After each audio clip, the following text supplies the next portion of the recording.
இதில் திருமந்திரம் திருமூல நாயனார் திருவடிகள் போற்றி திருமந்திரம் போற்றி.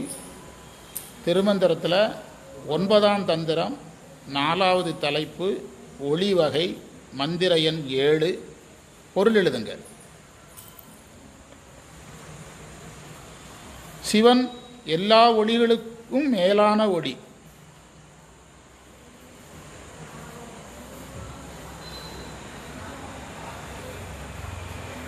நினைப்பவர் மனதிலே விளங்குகின்றவன்.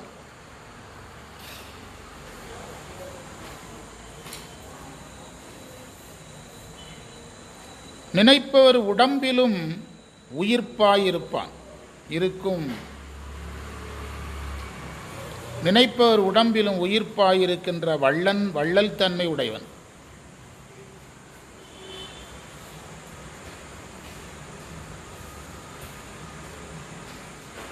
மற்ற பொருட்களில் அவன் பொதுநிலையில் கலந்திருந்தாலும்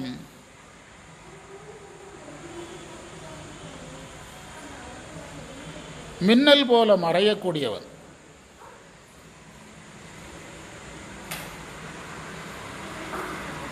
எனவே நீங்கள் அவனை இடைவிடாது புகழுங்கள், நினையுங்கள்.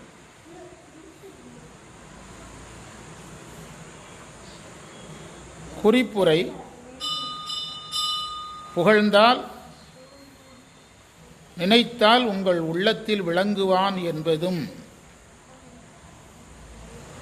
நினைத்தால் புகழ்ந்தால் உங்கள் உள்ளத்தில் விளங்குவான் என்பதும், உடம்பில் உயிர்ப்பாய் இருப்பான் என்பதும் குறிப்பு எச்சம்.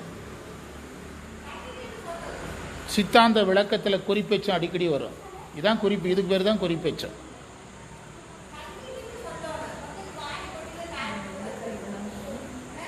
உடம்புலையும் விளங்குவான் என்பது குறிப்பெச்சம்.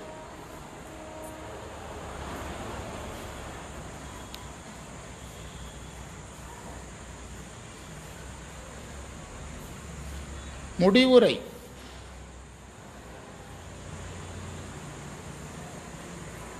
உள்ளத்தில் மட்டுமே விளங்கி நிற்றல் கூறப்பட்டது.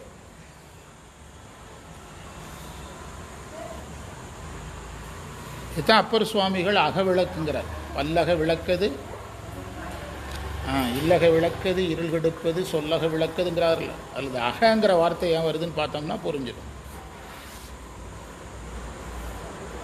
விளங்கொளி மின்னொளி ஆகி கறந்து துளங்கொளி ஈசனை சொல்லும் எப்போதும் உளங்கொளி ஊனிடை நின்று உயிர்க்கின்ற வளங்கொளி எங்கும் அருவி நின்றானே. அதில் ஒரு சந்தேகமும் கிடையாது. அந்த மந்திரத்தில் விளங்கொழியாக இருக்கிறான். மின்னொளியாகி கறந்துன்னா மறைவான். அது என்ன அர்த்தம்னா, எல்லா பொருளையும் அவன் கலந்துருக்கிறான். ஆனால் உள்ளத்தில் பார்க்குற மாதிரி பார்க்க முடியாது. இப்போ நாம் சொல்கிறோமில்ல, தயிரில் வெண்ணெய் வேறு, பாலில் வெண்ணெய் வேறு. எல்லா பொருளையும் கலந்துருக்கிறது பாலில் வெண்ணெய். உள்ளத்தில் கலப்பது தயிரில் வெண்ணெய் போல. தயிரில் வெண்ணெய் போல பார்க்கிறது. பிற பொருட்கள் அவன் இருந்தாலும், இப்போ வாரியார் சுவாமிகள் போன்றவங்க உதாரணம் சொல்கிறாங்கல்ல, அதாவது பசுவின் உடம்பு முழு ரத்தம்தான் பாலாக மாறுது. ஆனால் பால் எங்கே மட்டும்தான் கறக்க முடியும். அதே மாதிரி தான் இது. அதே மாதிரி தான் உள்ளத்தில் தான் அதிகமாக விளங்குகிறான். கோயில் என்பது அந்த உள்ளத்துக்கு, நம்ம தியானத்துக்கு போகிறதுக்கு தூண்டுவது. கோயில் இல்லாமல் தியானம் செய்ய முடியாது. திருக்கோயில் வழிபாடு தான் தியானத்தை அதிகமாக தரும். ஏன் புதுசாக வரக்கூடிய மார்க்குங்கள் ஏன் பெருசாக வேகமாக இப்போ போகிற மாதிரி இருக்கும், வேகமாக விழுற மாதிரி இருக்கும்? என்ன காரணம்னா, அவங்களுடைய பேசிக்கில் ப்ராப்ளம். நமக்கு எதில் ப்ராப்ளம் கிடையாது, எதுலேயுமே ப்ராப்ளம் கிடையாது. அவங்க நேரே எங்கே போயிடுறாங்க, நேரே யோகத்திலேருந்து ஆரம்பிச்சிடுறாங்க. இப்படி ஒரு முறையை கையில் எடுத்தால் கூட அவங்க முறை ஸ்ட்ராங்காக இருக்கும். நீங்கள் சரியை பண்ணி கோயிலுக்கு போயிருக்கீங்களா, கோயில் பண்ணி செய்திருக்கீங்களா, இல்லை 2 வருஷம் செஞ்சுட்டு வா அப்படின்னு சொன்னோம்னா சரியாக இருக்கும். நீங்கள் சிவபூஜை பண்ணுறீங்களா, இல்லை பண்ணிட்டு வா 2 வருஷம் கழிச்சு வான்னா அவன் ஸ்ட்ராங்காக இருப்பான். அவன் எதுவுமே தெரியாதவனை பிடிச்சி வச்சு திடீர்னு நீ யோகம் ஞானம் அப்படின்னா அது எப்படி இருக்கும்? அவனுக்கு எப்படி அது உள்ள அவனால் எப்படி வர முடியும்? வந்த ஸ்பீடில் வெளியே விழுந்துருவான். வந்த ஸ்பீட்லேயே என்ன செஞ்சிருவான், வெளியே விழுந்துருவான். இது எல்லா துறைக்கும் பொருந்தும். எங்கள் பகுதியில் ஃபேமஸாக சொல்கிற செய்தி என்னென்னா, அதாவது சீபா ஆதித்தனாருடைய மகன் தான் சிவந்தி ஆதித்தன். அவருடைய மகன் பாலசுப்ரமணிய ஆதித்தன், இப்போ இருக்கிறவர் பாலசுப்ரமணிய ஆதித்தன். சிவந்தி ஆதித்தன் லண்டனில் போய் படிக்கிறாரு. படிச்சுட்டு வந்த உடனே வரும்போது அவர் கோட்டு சூட்லாம் போட்டால் ஆளே மன்னர் மாதிரி இருப்பார். வந்தவுடனே நம்மளுக்கு அப்பா எல்லா தினத்தந்தி பொறுப்பெல்லாம் கொடுத்துருவாருன்னு நினச்சிட்டு வந்தாராம். அவருடைய வரலாற்றில் இருக்குது, சிவந்தி ஆதித்தனுடைய வரலாற்றில் தினத்தந்தி பொறுப்பெல்லாம் நம்மகிட்ட அப்பா கொடுத்துருவான்ட்டு வந்தாராம். அவ்வளவு முதல் நாள் ஆஃபீஸுக்கு போய் சொன்னாராம். அது டிப்டாப்பாக என்னது டை எல்லாம் கட்டி லண்டன் ஸ்டைலில் போனாராம். முதல்ல வீட்டில் போய் இந்த ட்ரெஸ் எல்லாம் மாற்றிட்டு வேஸ்ட் சட்டை போட்டு வந்தாராம். வந்து என்ன வேலைன்னாராம், முதல் வேலை சைக்கிள் எடுத்துகிட்டு நிறைய பஸ் ஸ்டாண்டில் அப்போல்லாம் பாக்ஸ் இருக்குன்னு தெரியுமா, இப்போ எல்லாம் மெசேஜ் போயிடுது நியூஸு. பஸ் ஸ்டாண்டில் தினத்தந்தி தினமலர்னு பாக்ஸ் இருக்கும், பார்த்துருக்கீங்களா? போண்டா பார்த்ததோடு சரியாச்சு. நம்ம ஊர் பஸ் ஸ்டாண்ட்லேயே இருந்துச்சு, எல்லா பஸ் ஸ்டாண்ட்லேயும் இருக்கும். பத்திரிக்கை நியூஸை எதுக்குள்ளே போட்டால் போதும், அந்த பாக்ஸுக்குள்ளே போட்டால் அதை எடுப்பாங்க. போஸ்ட் ஆஃபீஸில் எடுக்கிற மாதிரி எடுத்து எங்கே போயிடும், பத்திரிக்கை ஆஃபீஸுக்கு போயிடும். எல்லா பஸ் ஸ்டாண்ட்லேயும் பாக்ஸ் இருக்கும், தினத்தந்தி தினமலர்னு இருக்கும். அதுக்குள்ளே வந்து அந்த செய்தி ரிப்போர்ட்டர் எடுக்கிற செய்தி வேறு, பப்ளிக் செய்திகள் அது உள்ளே இருந்துச்சுன்னா எடுத்து ஆஃபீஸுக்கு போயிடும். அந்த ஏரியா முழுவதும் சைக்கிளில் போய் எதை எடுக்கிற வேலை, ஆமாம் பேப்பர் எடுத்துகிட்டு வர்ற வேலை, பேப்பர் போடுற வேலை, அச்சு கோர்க்கிற வேலை, அது பிரிண்டிங் சம்மந்தமான ஒரு தினத்தந்தி பேப்பர் வெளியே வர்றதுக்கு எத்தனை வேலை தெரியணும் அத்தனை தெரிஞ்ச பிறகு தான் எதை கொடுத்தாராம், பொறுப்பு கொடுத்தாராம். அப்படி சொல்லுவாங்க எங்கள் ஊரில் அது ஒரு பெரிய செய்தியாக சொல்லுவாங்க. அந்த இளைய தலைமுறை அவசரப்படுறதுக்கு அதை செய்தியாக சொல்லுவாங்க. அது மாதிரி நமக்கு சைவர்கள் ஜெயிக்கிறாங்க, ஆனால் நேர யோக மார்க்கத்துக்கு போகிறவங்க தோற்கிறாங்கன்னு நீங்கள் சொல்லக்கூடாதுன்னு கேட்கக்கூடாது. இங்கேருந்து அங்கே நம்ம ஆட்கள் பெருசாக போகிறதில்ல, ஆனால் அங்கேருந்து அங்கே போயிட்டு இங்கே வாரானே, இப்போ நம்ம காசு கொடுத்துட்டு சொல்லி கொடுக்கலங்க, அவனா சைவன்னு சொல்கிறான், அவனா வாழ்கிறான், அது வேறு விஷயம். அங்கே போய் படித்து சர்டிஃபிகேட்லாம் வாங்கிட்டுல திரும்ப எங்கே ஓடி வரான். நம்ம அடியார்களே நிறைய பேர் அங்கேருந்து இங்கே வந்தவங்க தானே. ஆமாம், நிறைவு கிடைக்காது. அது காஞ்சி புராணத்தில் ஒரு வரையறை இருக்குது, யாரை வாழ்த்தணும், வாழ்த்துறதுக்கு வயது இருக்கணும் அப்படின்னு நிறைய விஷயங்கள் இருக்குது. அரசியல்வாதி கூட தெரியுது, நம்ம பயிர்களும் தெரியல. அவங்க கூட வாழ்த்த வயது இல்லைங்கிறாங்க, நம்மளால் எல்லாரையும் வாழ்த்திட்டு அலைகிறான். அப்போது இதில் மந்திரத்தினுடைய நுட்ப பொருள் என்ன, இறைவன் எங்கு தெரிவார் ஒளியாக, அகத்தே ஒளியாக தெரிவார். சிவன் எல்லா ஒளிகளிலும், மந்திரத்தை படிங்க, மந்திரத்தில் ஒரு வார்த்தை கூட புரியாத வார்த்தை இல்லை, எல்லா ஒளிகளிலும் மேலாக விளங்குகின்றவன். அதனால தான் இறைவனுக்கு பேர் சுயஞ்சோதி, பரஞ்சோதி என்பது காரணஜோதி. இது எத்தனை தடவை சொன்னாலும் புரியாது, அதுக்கு சிம்பிளான வார்த்தை. சூரியன் இல்லைனாலும் சிவபெருமான் இருப்பார், சிவபெருமான் இல்லைன்னா என்ன கிடையாது, சூரியன் கிடையாது. இதுதான் நம்ம டைலாக், சிம்பிளான டைலாக். தன்னை நினைக்கின்றவருடைய உள்ளத்தில் மட்டுமே விளங்குகிறான், உடம்புலையும் அவனுடைய உடம்புலையும் அவன் விளங்குகிறான். எல்லா பொருளையும் அவன் இருந்தாலும் மேகத்தில் ஏதோ நேரம் வர்ற மின்னல் மாதிரி தான் இயற்கையில் நம்ம இறைவனை பார்க்க முடியும். ஆனால் இடைவிடாது, அதனால் இறைவனை இடைவிடாது தியானம் பண்ணுங்க, புகழுங்க, நினைங்க, உள்ளத்தில் வருவான், உடம்பில் வருவான். இதுதான் செய்தி. அதனால் பேரொளியாகிய சிவன் தன்னை நினைப்பவரது நெஞ்சில் மட்டுமே விளங்கி நிற்றல் கூறப்பட்டது. அவ்வளோதான். அடுத்த மந்திரம் 15 கிளம்பலாம். 2வது மந்திரம். மந்திர பொருள், இறைவன் தன்னுடைய ஒளியை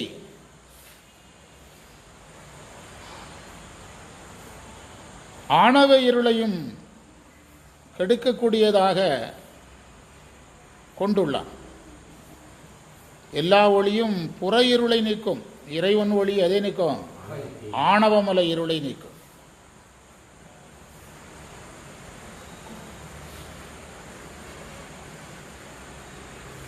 தன்னுடைய ஒளியை இறைவன் எந்த உயிர்களிடத்திலும் மறைப்பதில்லை.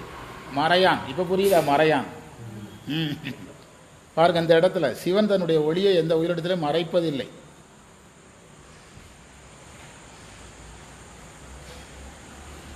அதில் சொல்கிறாரு, தேவர்களுக்காக அமுதம் விஷம் சாப்பிட்டு அவனுடைய மனசு அப்படி மனசுங்கிறார், அப்படி எழுதியிருக்கிறார்.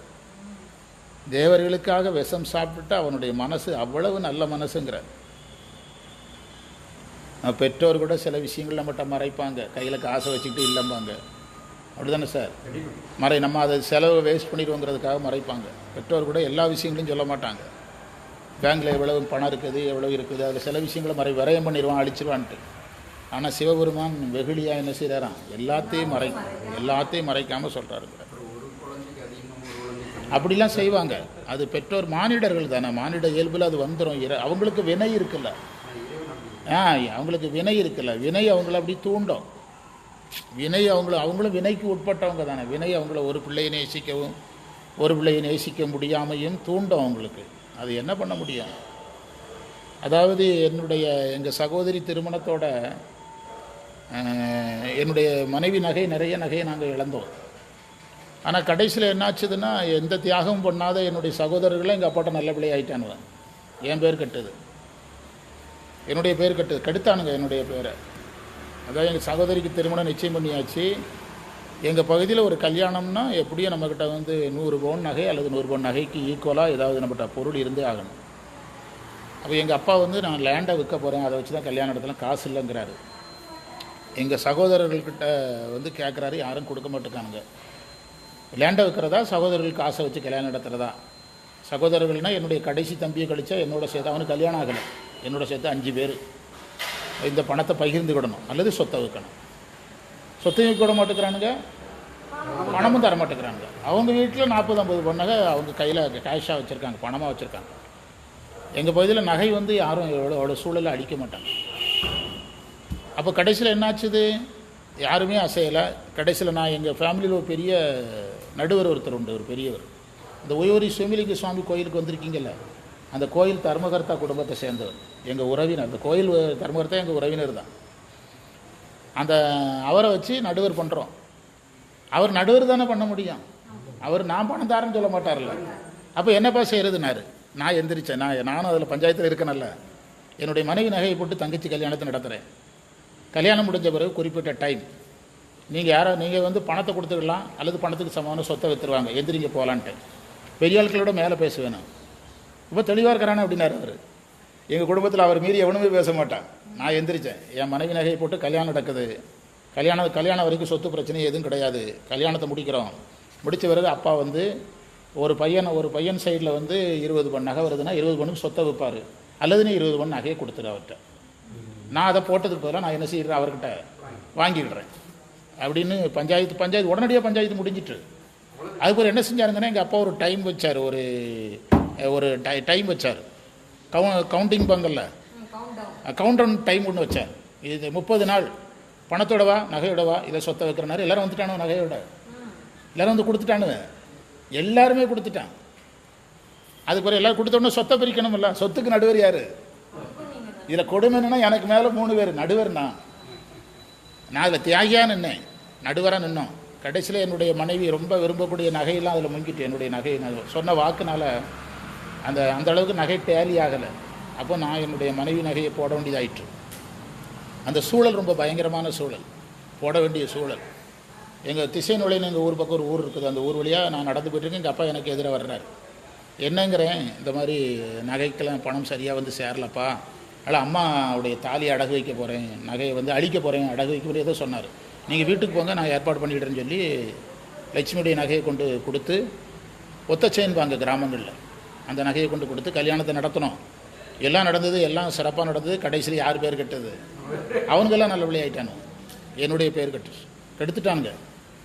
எதுக்கு சொல்கிறேன்னா, மானிட இயல்பில் இதெல்லாம் என்ன செய்யும் வரும். இறைவன் பாருங்க மறையான். எங்கள் அப்பா அதுக்கு ஒரு காரணமாக இருக்கலை, ஆனால் எங்கள் அப்பாவை பயன்படுத்திட்டானுங்க. அதுவும் நடந்துட்டில்ல, ஏதோ ஒன்று நடந்துட்டில்ல, இறைவன்ட்டு அதுவும் நடக்காதில்ல. அதான் சொன்னார், அந்த தேவர்களுக்கு அமுதத்தை கொடுத்து தான் விஷத்தை சாப்பிட்டான அப்போவே புரிஞ்சுக்க இவன் மறைக்க மாட்டான்ட்டு அப்படின்னு எழுதுறார். அவனுடைய உள்ளம் அவ்வளோ நல்ல உள்ளம். நம்ம பொறுப்பில் ஒரு பொருள் கிடைச்சா நம்ம செலக்ட் பண்ணிட்டு தானே சார் விடுவோம். நாங்கள் சிவராத்திரியில் தீக்கை வாங்கும்போது, விசேட தீக்கை வாங்கும்போது எல்லா பூஜை பட்டியும் எல்லா நந்தியும் எங்கள் வீட்டில் தான் இருந்தது. நான் வாங்கும்போதே எங்கள் வீட்டில் தான் இருந்தது. கடைசியில் எல்லாருக்கும் பெட்டியெல்லாம் கொடுத்துட்டு கடைசியில் நந்தியில் தண்ணி ஊற்றி பார்த்தா என்னுடைய நந்தி ஒழுகுது. எல்லாருக்கும் நல்ல பொருள் போயிட்டு அதை எடுத்து கூட நான் என்ன செய்யலை, பார்க்கலை. பிறகு அதை அடைச்சேன், கொண்டு போய் பாத்திரங்களில் கொண்டு போய். நல்ல வெட்ட வெளியே தெரியுது ஓட்டை இருக்கிறது.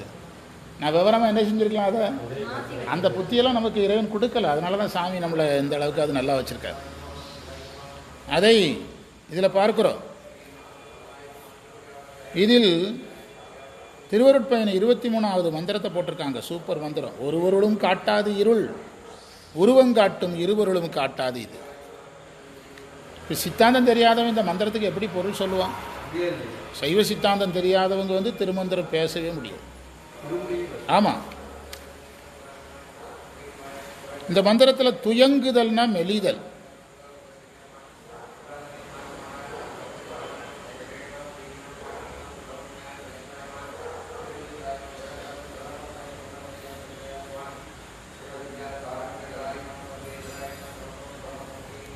ஆணவம் அனாதி, அதனுடைய வலிமை தான் குறையும். அதனால தான் மெலிதல்ங்கிற வார்த்தையை பயன்படுத்தினாராம்.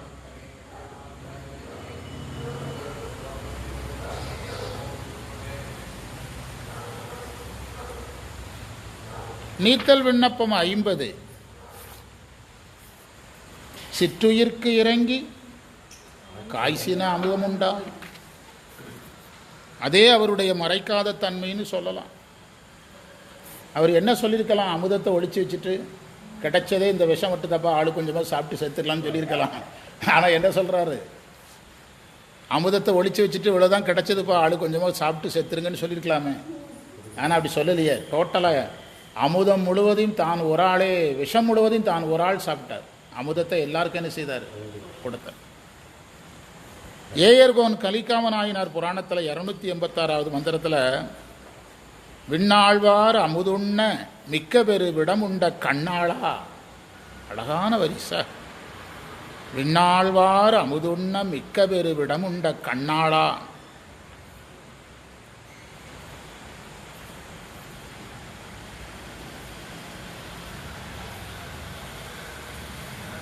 முடிவுரை.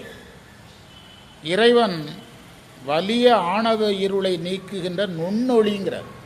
நுண்ணொளி. அவன் நுண்ணொளியாக இருக்கிறதுனால தான் ஆணவ மலத்தால் யாரை பிடிக்க முடியல? இறைவனை பிடிக்க முடியல. நுண்ணொளியாக இருக்கிறதுனால தான். ஏன் இறைவனை ஆணவ மலம் பிடிக்கலன்னு கேட்டால் சைவ சித்தாந்தம் அவன் பேரறி உடையவன், ஆன்மா சிற்றறி உடையதுன்னு தான் சொல்லுது. இறைவன் நுண்ணொளிங்கிறத உங்களுக்கு புரியறதுக்கு ஒரு முக்கியமான இடம் சொல்கிறேன். நமக்கு தெரிஞ்ச இடம்தான். கடல், கடல் நீர், உப்புன்னு சொல்லுவோமில்ல. கடல் நீரை பிடிக்கின்ற உப்பு கடல் நீர் இருக்கின்ற ஸ்பேஸை பிடிக்காது. ஏன்னா கடல் நீர் பருமையான பொருள், கடல் நீர் இருக்கிற ஸ்பேஸ் நுண்மையான பொருள். அதே மாதிரி இறைவன் நுண்மையான பொருள். ஆணவ மூலம் கடல் நீரை பிடிக்கும், இந்த உப்பு கடல் நீரை பிடிக்கும். எதை பிடிக்காது? கடல் நீர் இருக்கிற ஸ்பேஸை பிடிக்காது. அது மாதிரி நுண்மையான இறைவனை பிடிக்க முடியாதுங்கிற அந்த சைவ சித்தாந்தத்தை எவ்வளோ அழகாக சொல்லியிருக்கார் படிங்க. விளங்கொளி அவ்வொளி அவ்விருள் மன்னும் துளங்கொளி ஆந்தொழுவார்க்கும் ஒளியான அளங்கொழியார் அமுதார நஞ்சாரும் களங்கொழி ஈசன், களம்னா கழுத்து, களங்கொழி ஈசன் கருத்தது வாமே என்பது மந்திரம் நம்ம நிறைவு பண்ணுறோம். பிழைத்தவை பொறுக்கையெல்லாம் பெரியவர் கடமை போற்றி, வெற்றிவேல் முருகனுக்கு அரோகரா, அண்ணாமலையாருக்கு அரோகரா, திருமூலநாயனார் திருவடிகள் போற்றி. இன்று நமக்கு கிடைத்த அனைத்து சிறப்புகளையே நம்முடைய குருநாதர் சம்பந்த சரணாலயடிகள் திருவடிகளில் எண்ணமலர்களாக சமர்ப்பித்து எதியமை பணிகொள்ளும் ஆரது கேட்ப எம்பெருமான் பள்ளி எழுந்தருடைய நாளை பணி நோக்கி செல்வோம். சிவாய் நம சிவாய். அவன் ஒரு பாட்டு திருவாசகம் பாட வச்சு சரிங்க.